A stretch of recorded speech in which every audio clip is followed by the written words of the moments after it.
Excerpt from The Mnemone by Robert Sheckley. Mnemones, as a distinct class, came into prominence during the last year of the war which ended all wars. Their self-proclaimed function was to remember works of literature which were in danger of being lost, destroyed, or suppressed. At first, the government welcomed their efforts, encouraged them, even rewarded them with pensions and grants. But when the war ended and the reign of the police presidents began, government policy changed. A general decision was made to jettison the unhappy past, to build a new world in and of the present. Disturbing influences were to be struck down without mercy. Right-thinking men agreed that most literature was superfluous at best, subversive at worst. After all, was it necessary to perceive the mouthings of a thief like Villon, a pervert like Genet, a schizophrenic like Kafka? Did we need to retain 1,000 divergent opinions, and then to explain why they were false? Under such a bombardment of influences, how could anyone be expected to respond in an appropriate and approved manner? How would one ever get people to obey orders? The government knew that if everyone obeyed orders, everything would be all right. But to achieve this blessed state, divergent and ambiguous inputs had to be abolished. The biggest single source of confusing inputs came from historical and artistic verbiage. Therefore, history was to be rewritten and literature was to be regularized, pruned, tamed, made orderly, or abolished entirely. The Mnemones were ordered to leave the past strictly alone. They objected to this most vehemently, of course. Discussions continued until the government lost patience. A final order was issued, with heavy penalties for those who would not comply. Most of the Mnemones gave up their work. A few only pretended to, however. These few became an elusive, persecuted minority of itinerant teachers, endlessly on the move, selling their knowledge where and when they could. We questioned the man who called himself Edgar Smith, and he revealed himself to us as a Mnemone. He gave immediate and lavish gifts to our village.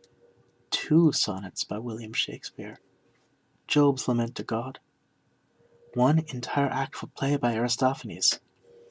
This done, he set himself up in business, offering his wares for sale to villagers. He drove a hard bargain with Mr. Ogden, forcing him to exchange an entire pig for 2 lines of Simonides. Mr. Bellington, the recluse, gave up his gold watch for a saying by Heraclitus. He considered it a fair exchange. Old Mrs. Heath exchanged a pound of goose feathers for 3 stanzas from a poem entitled Atalanta in Calydon by a man named Swinburne. Mr. Mervyn, who owns the restaurant, purchased an entire short ode by Catullus, a description of Cicero by Tacitus, and 10 lines from Homer's catalogue of ships. This cost his entire savings. I had little in the way of money or property. But for services rendered, I received a paragraph of Montaigne, a saying ascribed to Socrates, and 10 fragmentary lines by Anacreon. An unexpected customer was Mr. Lind, who came stomping into the Mnemone's office one crisp winter morning. Mr. Lind was short, red-faced, and easily moved to anger. He was the most successful farmer in the area, a man of no nonsense who believed only in what he could see and touch. He was the last man whom you'd ever expect to buy the Mnemone's wares. Even a policeman would have been a more likely prospect. Well, well, Lind began, rubbing his hands briskly together. I've heard about you and your invisible merchandise. And I've heard about you, the Mnemone said, with a touch of malice in his voice. Do you have business with me?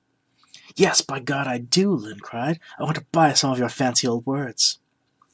I'm genuinely surprised, the Mnemone said. Who would ever have dreamed of finding a law-abiding citizen like yourself in a situation like this, buying goods which are not only invisible, but illegal as well? It's not my choice, Lind said. I've come here only to please my wife, who is not well these days. Not well? I'm not surprised, the Mnemone said. An ox would sicken under the workload you give her. Man, that's no concern of yours, Lind said furiously. But it is, the Mnemone said. In my profession, we do not give out words at random. We fit our lines to the recipient. Sometimes we find nothing appropriate, and therefore sell nothing at all. I thought you sold your wares to all buyers. You have been misinformed. I know a Pindaric ode I would not sell you for any price. Man, you can't talk to me that way. I speak as I please. You are free to take your business somewhere else. Mr. Land glowered and pouted and sulked. There was nothing he could do. At last he said, I didn't mean to lose my temper. Will you sell Will you sell me something for my wife? Last week was her birthday, but I didn't remember it until just now. You are a pretty fellow, the Mnemone said, as sentimental as a mink and almost as loving as a shark. Why come to me for a present? Wouldn't a sturdy butter churn be more suitable? No, not so, Lynn said, his voice flat and quiet. She lies in bed this past month and barely eats. I think she is dying. And she asked for words of mine? She asked me to bring her something pretty. The Mnemone nodded. Dying? Well, I'll offer no condolences to the man who drove her to the grace. And I have not much sympathy for the woman who picked a creature like you. But I do have something she will like, a gaudy thing that will ease her passing. It'll cost you a mere $1,000. God in heaven, man! Have you nothing cheaper? Of course I have, the Mnemone said.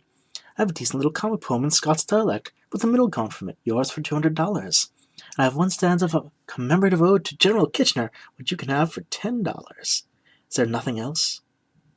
Not for you.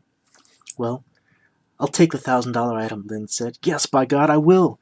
Sarah's worth every penny of it. Handsomely said, albeit tardily. Now pay attention. Here it is. The Mnemone leaned back, closed his eyes, and began to recite. Lynn listened, his face tense with concentration, and I also listened, cursing my untrained memory and praying that I would not be ordered from the room. It was a long poem and very strange and beautiful. I still possess it all, but what comes most often to my mind are the lines: charmed magic casements, opening on the foam of perilous seas in fairylands forlorn.